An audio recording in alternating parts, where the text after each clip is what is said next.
Neat ಅಕ್ರಮದ ವಿರುದ್ಧ ರಾಹುಲ್ ಗಾಂಧಿ ವಾಗ್ದಾಳಿಯನ್ನು ಕೇಂದ್ರದ ವಿರುದ್ಧ ನಡೆಸಿದ್ದಾರೆ ಮತ್ತು ಸೇಮ್ ಸಿಜೆಪಿ ತರ ಇವರು ಕೂಡ ಧರ್ಮೇಂದ್ರ ಪ್ರಧಾನ್ ಅವರ ರಾಜೀನಾಮೆಯನ್ನು ಆಗ್ರಹಿಸಿದ್ದಾರೆ. ವಿದ್ಯಾರ್ಥಿಗಳ ಭವಿಷ್ಯ ಹಾಳಾಗಿದೆ, ಇದಕ್ಕೆ ಧರ್ಮೇಂದ್ರ ಪ್ರಧಾನೇ ನೇರ ಹೊಣೆ, ನೈತಿಕ ಹೊಣೆಯನ್ನು ಹೊತ್ತು ಅವರು ರಾಜೀನಾಮೆಯನ್ನು ಕೊಡಬೇಕು. ಪ್ರಧಾನ್ ರಾಜೀನಾಮೆ ಪಡೆಯೋ ತನಕ ನಾವು ಹೋರಾಟ ಮಾಡ್ತೀವಿ, ನಾವು ಹಿಂದೆ ಬಿದ್ದಿಲ್ಲ ಅನ್ನೋದನ್ನ ರಾಹುಲ್ ಗಾಂಧಿ ಹೇಳಿದ್ರು. ಮತ್ತು ಎಂದಿನಂತೆ ಪ್ರಧಾನಿ ಮೋದಿ ಈ ದೇಶದ ಕ್ಷಮೆ ಕೇಳಬೇಕು ಅಂತ ಹಳೆಯ ಡೈಲಾಗ್ ಅನ್ನೇ ಹೇಳಿದ್ರು. जो हमारे स्टूडेंट्स हैं जिन्होंने हंगर स्ट्राइक किया, उनसे मेरी मीटिंग हुई, डिस्कशन हुआ मूवमेंट के बारे में,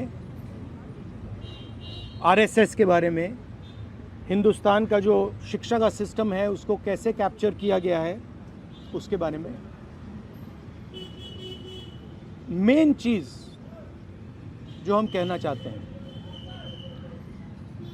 कि स्टूडेंट्स की 3 डिमांड्स हैं और these are not negotiable demands.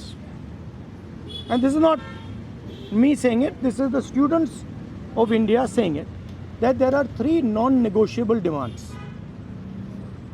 The first demand, पहली demand, is that the education minister, who is corrupt, incompetent, misaligned.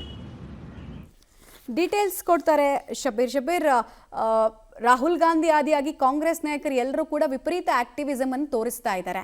So ಕಾಂಗ್ರೆಸ್ನ ಹೋರಾಟ ಸಿಜೆಪಿಗಿಂತ ಆಂಟಿ ಗವರ್ಮೆಂಟ್ ಸೆಂಟಿಮೆಂಟ್ ಅನ್ನ ತನ್ನತ್ತ ಸೆಳೆಯುವಲ್ಲಿ ಇನ್ನೇನು ವಿಶೇಷ ಹೆಜ್ಜೆಯನ್ನು ಇಡೋಕಿದ್ದಾರೆ ಅಂತ ಇವತ್ತು ನೋಡಿ, ಕಾಂಗ್ರೆಸ್ ಕೂಡ ಈಗ ಸಿಜೆಪಿಯ ರೀತಿಯಲ್ಲೇ ದೊಡ್ಡ ಪ್ರಮಾಣದ ಹೋರಾಟಗಳನ್ನು ಆರ್ಗನೈಸ್ ಮಾಡುವಂಥ ಕೆಲಸವನ್ನು ಮಾಡ್ತಾ ಇದೆ. ದೇಶದ ಯುವಶಕ್ತಿ ಒಟ್ಟಾಗಿ ಸಿಜೆಪಿಯ ಬೆಂಬಲಕ್ಕೆ ನಿಂತಿತ್ತು, ದೆಹಲಿಯಲ್ಲಿ ದೊಡ್ಡ ಪ್ರತಿಭಟನೆಯನ್ನು ಕೂಡ ನಡೆಸಿತ್ತು. ಸೊ ಇದರ ಬೆನ್ನಲ್ಲೇ ಕಾಂಗ್ರೆಸ್ ಕೂಡ ಸಹಜವಾಗಿ ಈಗ ಸರ್ಕಾರದ ವಿರುದ್ಧ ಹೋರಾಟವನ್ನು ರೂಪಿಸಲಿಕ್ಕೆ ಇದೊಂದು ಅಸ್ತ್ರವಾಗಿ ಬಳಕೆ ಮಾಡ್ಕೊಳ್ತಾ ಇದೆ. ಮುಖ್ಯವಾಗಿ ದೆಹಲಿಯಲ್ಲಿ ಸಂಸತ್ ಅಧಿವೇಶನ ನಡೀತಾ ಇರುವಂಥ ಹಿನ್ನೆಲೆಯಲ್ಲಿ ಸರ್ಕಾರವನ್ನು ಅಧಿವೇಶನದಲ್ಲಿ ಕಟ್ಟಿ ಹಾಕುವಂಥ ದೃಷ್ಟಿಯಿಂದಲೂ ಕೂಡ ಅತ್ಯಂತ ಪ್ರಮುಖ ಮಹತ್ವದ ಸಂಗತಿ ಕೂಡ ಆಗಿರುವಂಥದ್ದು. ಸೊ ಹೀಗಾಗಿ ಮೋದಿ ಸರ್ಕಾರವನ್ನು ಮಣಿಸಲಿಕ್ಕೆ ಇದಕ್ಕಿಂತ ಗುಡ್ ಆಪರ್ಚುನಿಟಿ ಕಾಂಗ್ರೆಸ್ಗೆ ಮತ್ತೆ ಯಾವುದಕ್ಕೂ ಸಿಗ್ಲಿಕ್ಕಿಲ್ಲ. ಸೊ ಹೀಗಾಗಿ ಈ ವಿಷಯವನ್ನು ಬಳಸಿಕೊಂಡು ಸರ್ಕಾರವನ್ನು ಮಣಿಸುವಂಥ ಪ್ರಯತ್ನವನ್ನು ಕೂಡ ಈಗ ಕಾಂಗ್ರೆಸ್ ಮಾಡ್ತಾ ಇದೆ. ಇದರ ನೇತೃತ್ವವನ್ನು ಸಹಜವಾಗಿ ರಾಹುಲ್ ಗಾಂಧಿ ಅವರು ವಹಿಸಿಕೊಂಡಿರುವಂಥದ್ದು. ವಿರೋಧ ಪಕ್ಷದ ನಾಯಕರಾಗಿ ಧರ್ಮೇಂದ್ರ ಪ್ರಧಾನ್ ಅವರ ರಾಜೀನಾಮೆ ಕೊಡೋವರೆಗೂ ಕೂಡ ಹಂತ ಹಂತವಾಗಿ ಕಾಂಗ್ರೆಸ್ ಕೂಡ ಹೋರಾಟವನ್ನು ರೂಪಿಸುವಂಥ ಸುಳಿವನ್ನು ಕೂಡ ಕೊಟ್ಟಿರುವಂಥದ್ದು ನಾವು ನಿನ್ನೆ ಅಷ್ಟೇ ಗಮನಿಸಿದ್ವಿ.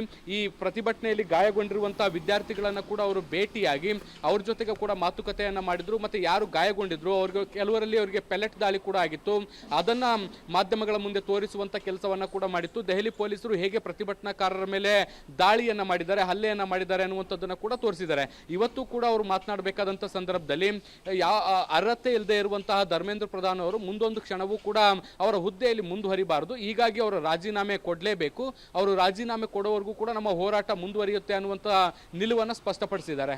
ಮಮತಾ.